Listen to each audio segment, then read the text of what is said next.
प्रणाम। ये कार्तिक का जो नहान है, सुबह उठ के कार्तिक के महीने में लोग 4-5 बजे तक नहाते हैं। आखिर ये नहान चला कैसे? कब से चला? कैसे चला? इसके बारे में आज तक हमें किसी ने बताया नहीं।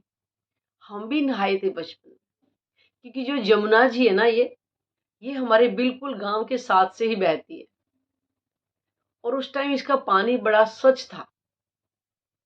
तो गाँव की जो गली की जो लड़कियाँ हैं, मतलब मोहल्ला बोलते गाँव में, शहरों में पॉकेट बोलते हैं।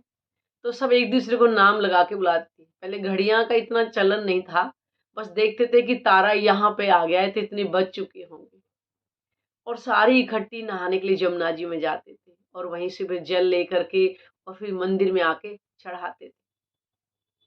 बचपन में नहाए लेकिन जवाब उसका अब मिला कि आर्थिक कार्तिक के महीने में नहाते क्यों? तो हम चलते हैं अब द्वापर की तरफ। द्वापर में कारागार में जन्म किसका हुआ था? कृष्ण जी का? नहीं। क्योंकि उस टाइम तो नाम पढ़ा ही नहीं था, तो कृष्ण जी कैसे बोलते?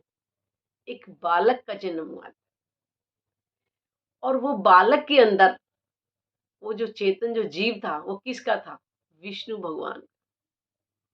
उन्होंने वसुदेव और देवकी जी को ये पहले ही बता दिया था,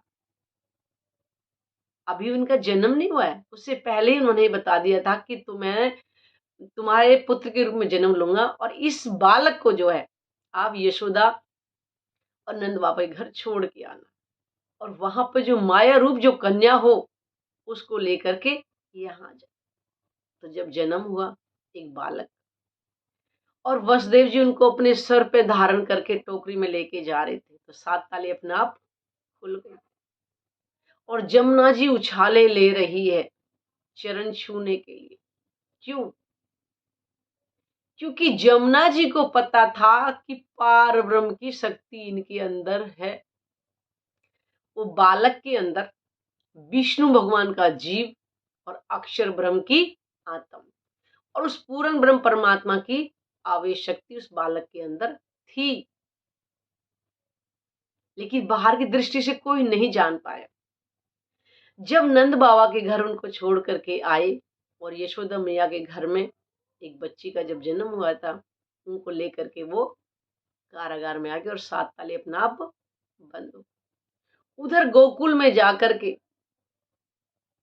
गोकुलवासी जो है बधाइयां देने के लिए जा रहे हैं और कुआरी कुआरी कन्याएं जिनको गोपियां कहा गया वो भी बधाई देने के लिए यशोदा मैया को आ रही हैं, लेकिन इस लीला को कोई जान नहीं पा रहा क्योंकि परम धाम की आत्मा ही गोपियों के रूप में आई थी। आज क्यों नहीं कह रही? आज भी तो नंदगांव बरसाने में मथुरा में आज भी कन्या उनको गोपियां क्यों नहीं कह रहे? क्योंकि गोपियां द्वापर में आई थी, आत्माएं ही आई थी। कोई नहीं पहचान पाया क्योंकि आत्माएं खुद ही नहीं जान पाई थी द्वापर के अंदर हम कौन है, कहाँ से आई, हमारी आत्मा का प्रीतम कौन है। एक कृष्ण जी के अंदर जो शक्ति है ये हमारी आत्मा के प्रीतम नहीं जान पाई थी द्वापर के अंदर। केवल प्रेम था, उस प्रेम के बल पर ही वो कृष्ण जी के आए दाएं बाएं घूमती रहती है, लीलाओं में मगन रहती है, लेकिन आत्माओं को नहीं पता चला कि हमारी आत्मा के प्रीतम है, क्योंकि परम धाम में पहले से ही वादा हो गया था कि तुम जिस संसार में जाओगे या भूल जाओगे, क्योंकि यहाँ पे सब भूल भुलैया वाला है, वो अपने आप को भूल जाते हैं हम कौन है। तो आत्माएं भूल गई थी, बस एक प्रेम था। जैसे जैसे वो बड़े हुए, जमुना तट पे जा रहे हैं, गौएं चरा रहे हैं, ग्वाल वाले भी हैं, सब है और गोपियां हैं।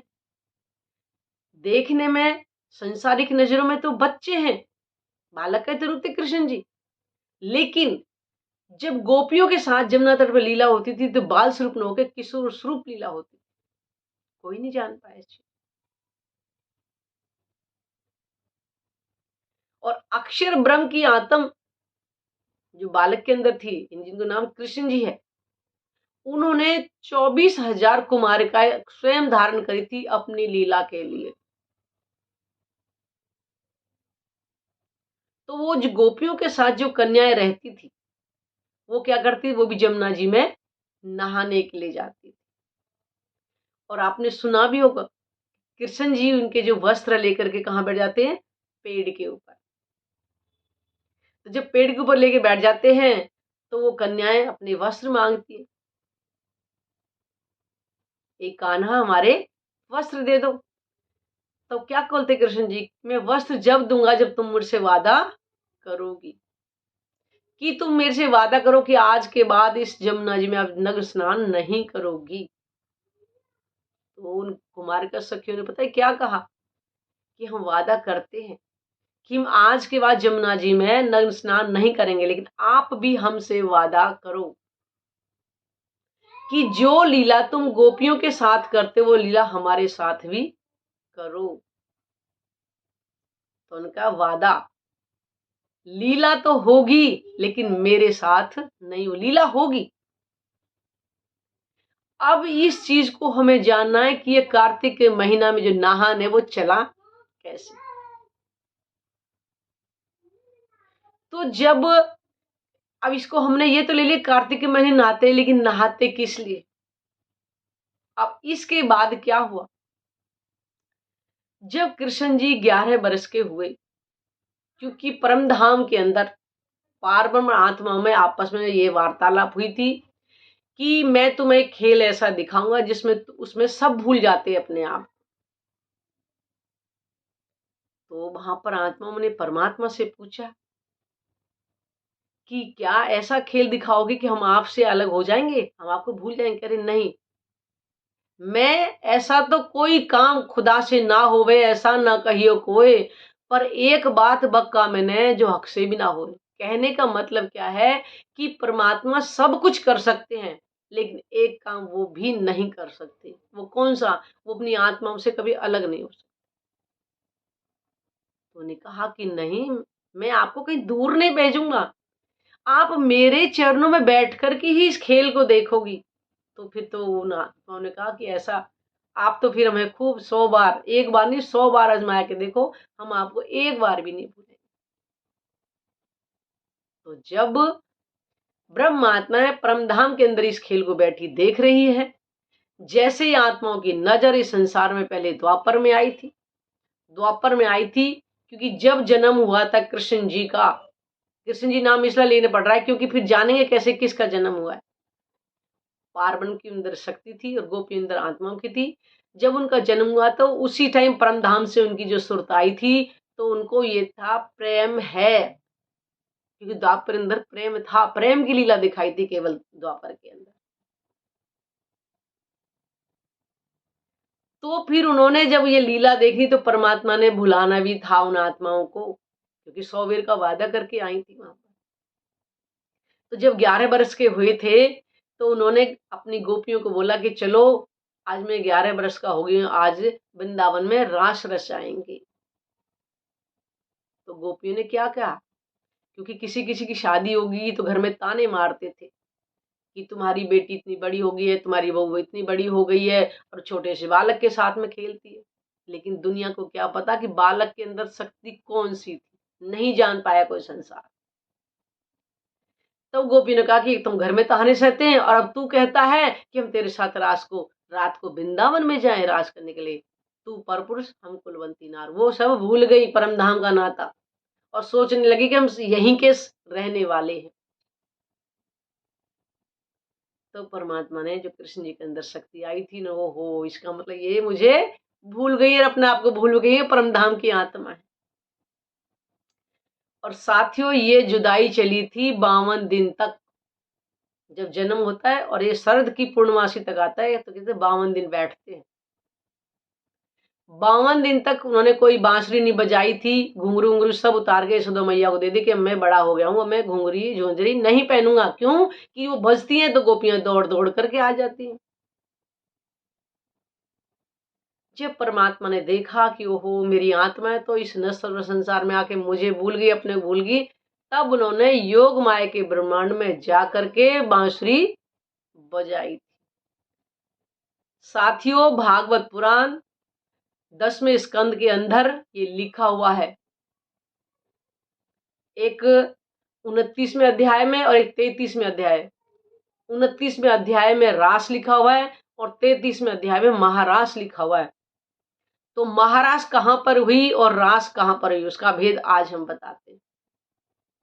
जो महारास आत्मा और परमात्मा की थी वो हुई थी योग माया के ब्रह्मांड में। संसार को पता ही नहीं चला था, क्योंकि गोपियां संध्या के समय दौड़ तो रही है, कोई घर वाला उनको पकड़ ही नहीं रहा था। बताइए क्या है। आज भी आश्चर्य की बात है, आज किसी की पत्नी घर से जाए और कोई पकड़े ना, और दौड़ रही है, एक नहीं सारी दौड़ रही है, लेकिन किसी को समझ ही नहीं आ रहा कि दौड़ कहाँ रही। कह रहे 3 तरह की सखियां कही थी। एक कही थी तामसी, जिन्होंने बस सुना और दौड़ ली। कह रहे बच्चे को दूध पिला रही है, पति को खाना खिला रही है, कोई नहला रही है, कोई गाय का दूध निकाल रही है, दौड़ पड़ी, उसने कुछ सोचा समझा नहीं, वो थी तामसी। और एक कहा था राजसी सखी, वो क्या थी कि 52 दिन अपने हम प्रीतम से मिले नहीं है, तो श्रृंगार थोड़ा सा करके जाएं। वो कान का जो कुंडल बोलते बड़े बड़े पहनते थे पहले, कभी हाथ का पैर कान में, कान का हाथ में, उल्टा से उल्टा श्रृंगार किया, एक आंख में काजल लगा, दूसरी में लगा ही नहीं, और वो भी दौड़ चुके थे। और तीसरी कही थी स्वास्थी, यानी स्वास्थी मतलब सोच रही थी कि देवर जी क्या कहेगा, पति क्या कहेगा, इतने ही घर वालों ने दरवाजे बंद कर दिए थे। लेकिन उन्होंने भी अपना तन यही छोड़ा, उनकी आत्मा निकल के योग माया के ब्रह्मांड में ही पहुंची। उन्होंने खेली थी महारास, वो केवल आत्मा और परमात्मा की थी, उसमें और कोई भी कुछ नहीं था। वहां महारास खेल करके, वर्णन बहुत लंबा है लेकिन हम आपको शॉर्ट में बताएंगे, क्योंकि हमें तो कार्तिक महीने का महत्व बताना है ना। जब आत्मा परमात्मा महारास खेल करके योग ब्रह्मांड, क्योंकि योग माया का ब्रह्मांड भी अखंड है, आज भी वो जो महारास है ज्यों के त्यों हो रही है। केवल ब्रह्म खेली गई थी, सबलिक ब्रह्म के अंदर वो अखंड है। और महारास में केवल रात्रि है, आज भी ज्यों के त्यों हो रही है, इसलिए उसको अखंड कहा गया। और महारास का मतलब है जिसका कोई पारावार ना हो। और आत्माएं परमधाम के अंदर, फिर से दोबारा पूछ लिया आपने का लड़ाई झगड़े दिखाऊंगा, वो जो नंबर नहीं दिखाया, कैसा खेल है आप हमें पूरा दिखाओ। तब परमात्मा ने कहा अब की बार तुमको केवल ब्रिज में उतारा है, और गोपियों के रूप में, यानी कन्या है जी, उनके अंदर से उतारता है। कह रहे अब उतारूंगा कलयुग के अंदर,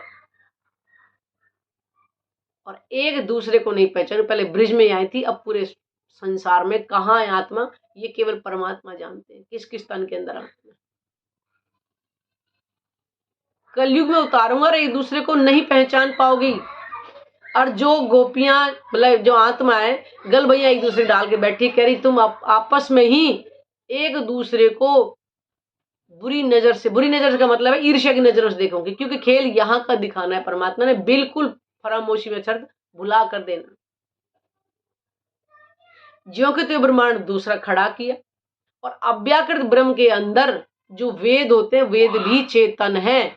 जब उस महारास का प्रतिबिंब अव्याकृत ब्रह्म के अंदर पड़ा, तो उन्होंने, वेदों ने भी मांग करी कि हमको भी ये लीला दिखाओ।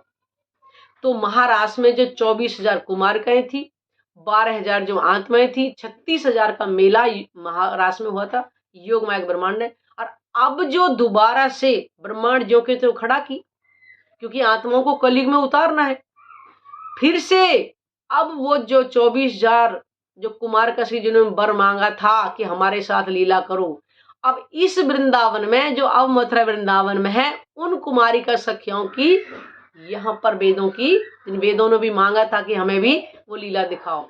इस निधि वन के अंदर वो लीला हुई थी, और उसको प्रतिबिंब की लीला कहा गया। उसमें आत्माओं की न परमात्मा की कोई भी उसमें शक्ति नहीं, आत्मा परमात्मा की योग माया के ब्रह्मांड में हुई थी। और इसी निधि वन के अंदर कुमार का सखी और 12,000 जो वेद ऋचाएं, जिनको बोला वेद, वेद मतलब वेद ऋचाएं, उन 36,000 का यहाँ पे जब वो निधि वन में जो रास हुई थी, उस प्रतिबिंब की रास के कारण लोगों को पता कि नहाने से वो वर मिला। यह है वो रहस्य, वो लीला साथियों द्वापर में हो चुकी है। अब कुछ नहीं होने वाला नहाने से, किसी को अच्छा भी लगेगा, क्योंकि जिसको ज्ञान से पहचानो इसको सत्य लगेगा।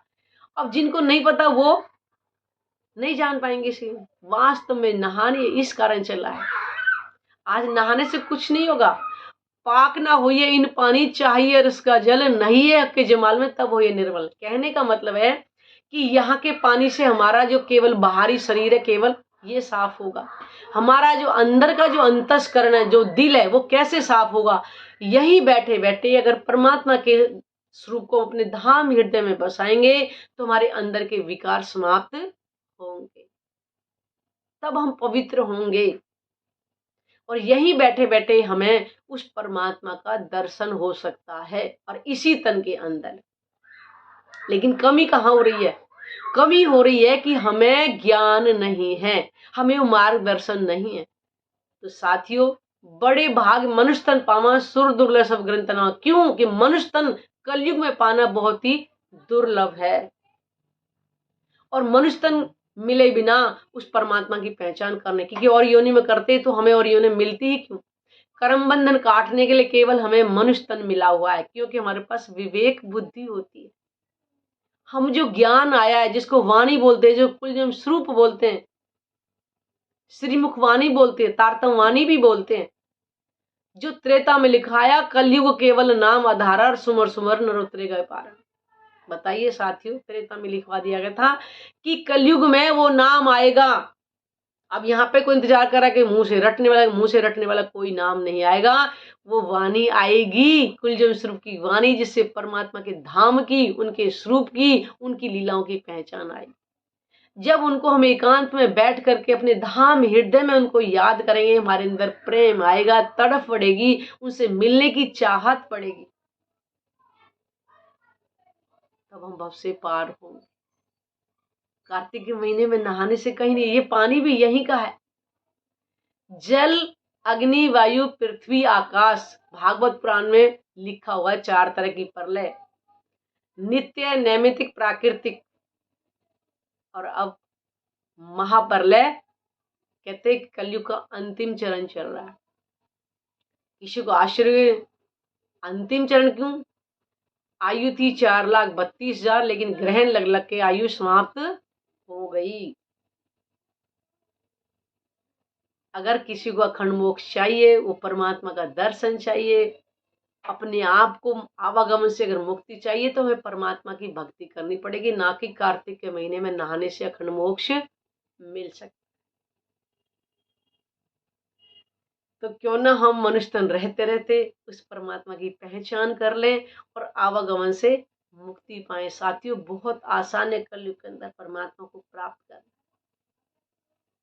लेकिन हमारी नजर अभी परमात्मा तक जा ही नहीं रही, क्योंकि अभी हम शरीर तक ही सीमित रह गए। ये मेरा पति, ये मेरी पत्नी, ये मेरा बच्चा, ये मेरी माँ, ये मेरा बहन, ये मेरा भाई, सिर्फ इसी में लग गए। ये नाते रिश्ते केवल उस दिन तक है जिस दिन हम सांस ले रहे हैं। जिस दिन सांस निकली उसी समय सब समाप्त हो जाएगा।